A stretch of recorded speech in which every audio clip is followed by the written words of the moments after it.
I know everybody talks about the law of attraction and manifestation, but I think there's a lot of misconceptions in that area. And so I want to talk a little bit about my perception of the law of attraction and manifestation. So, friends, family, fellow YouTubers, if you've been here before, welcome back to my channel. If you're new, I would love if you would hit that subscribe button, hit the bell, help me build my channel and my community as a mastermind to help us to keep ourselves intentional all the time, especially now as we're gearing up to this great conjunction on December 21st, which could bring a whole new world, and we really don't know what could be coming.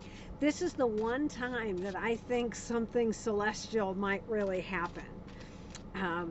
Y2K was just a computer bug, but this is our planets lining up in a way they haven't lined in thousands of years, so that's a little bit different. It's a good time to practice manifestation. Hit the subscribe button, hit the bell, and let's talk for just a few minutes, and then we'll pull some cards. So the thing about manifestation, a lot of people think that certainly our words matter. The words that we use every day matter. And it's really important to be careful with our verbiage, with the words that we use. But more than that, more than affirmations, because everybody knows about affirmations. You write things down, put them on your mirror, put them in your car, put them on your sun visor, and repeat them. Maybe make vision boards. Vision boards are good because if they're well made, they will inspire an emotional reaction, and that's what we want, is an emotional reaction, because what the universe returns is experiences that mirror the emotions that we put out.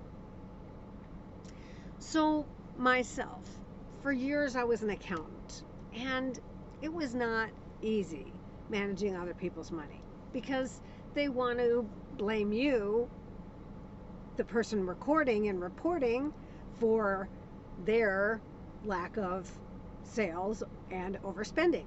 So there's always a conflict, and no matter how much I would write down my affirmations, I want this and I want this, and happen in my life, I would go to work and I would focus on the conflict, and there would be conflict, and it would take up my whole day, and I would come home. Sometimes I'd bring homework with me, and I would still be in the conflict. So even if I was repeating an affirmation and, saying a statement of, taking me where I wanted to go, there was a disconnect with the universe, because in my daily interactions, the emotion that I put out far, far superseded the emotion that I had while I was saying affirmations. And the universe is going to give us back the emotions that we put out. But that's not all there is. Certainly, there's so many things. We could spend hours talking about manifestation and the law of attraction.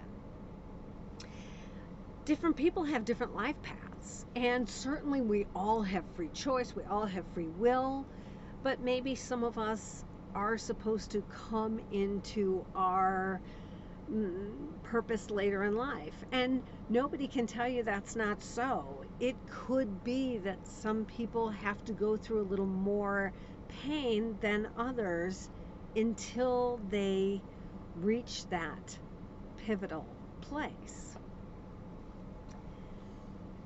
But the real thing that I want to talk about with manifestation is kind of,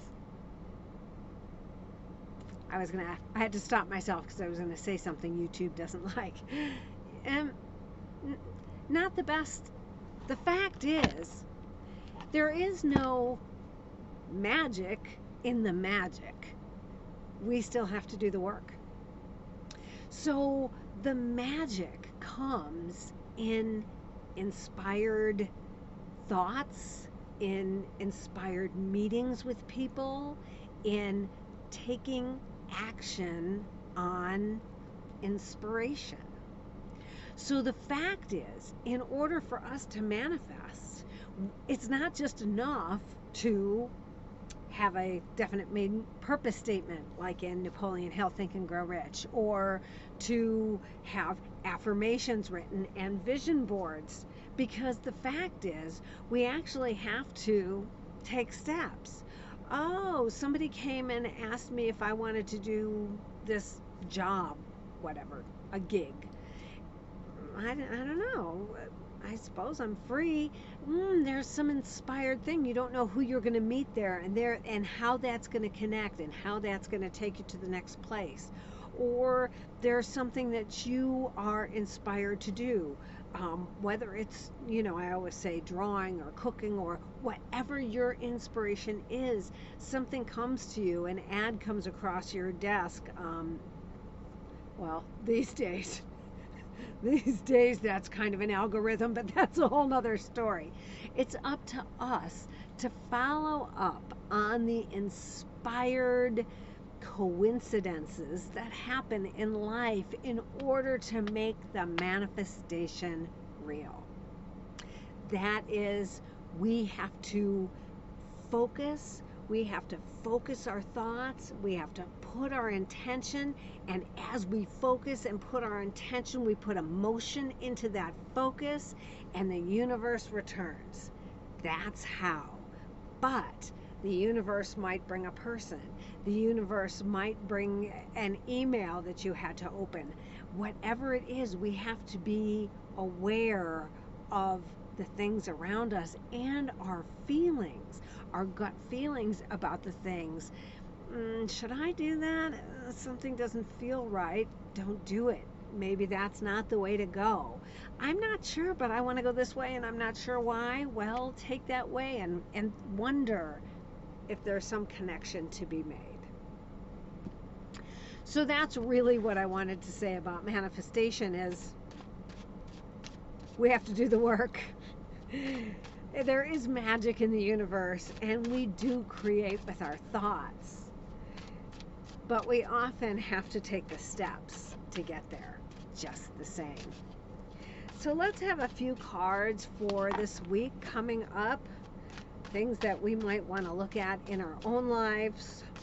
Whatever the cards trigger for you is perfect for you at whatever time you see them. So,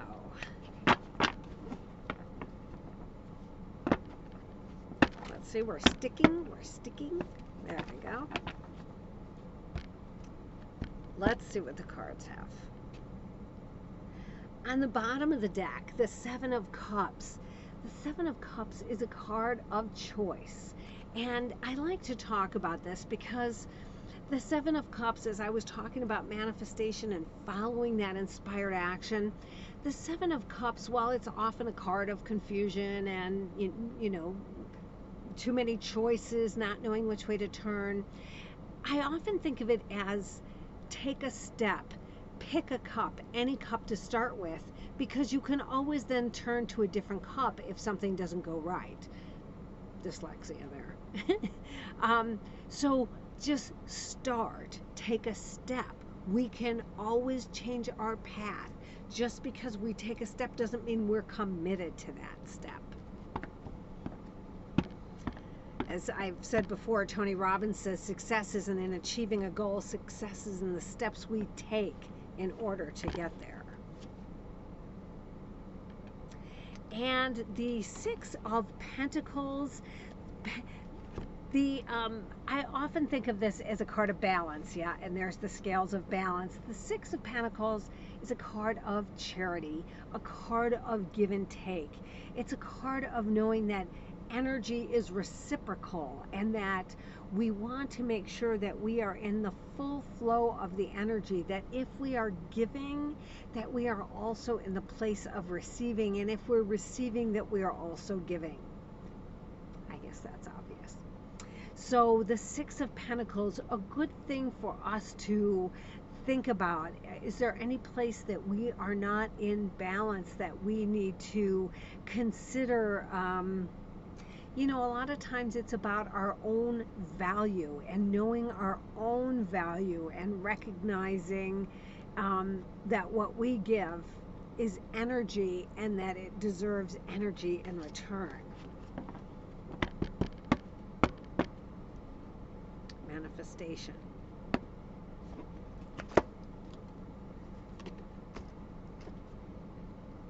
Well, and that is the message because there's the scales of justice right there. So, in the balance, in the Six of Pentacles comes up the scales of justice. And give and take. This is a time for us to look at our lives. Where are we out of balance in any way? In our homes, in our health, in our work situations. If we're giving too much at work, we need to balance that out with self-care.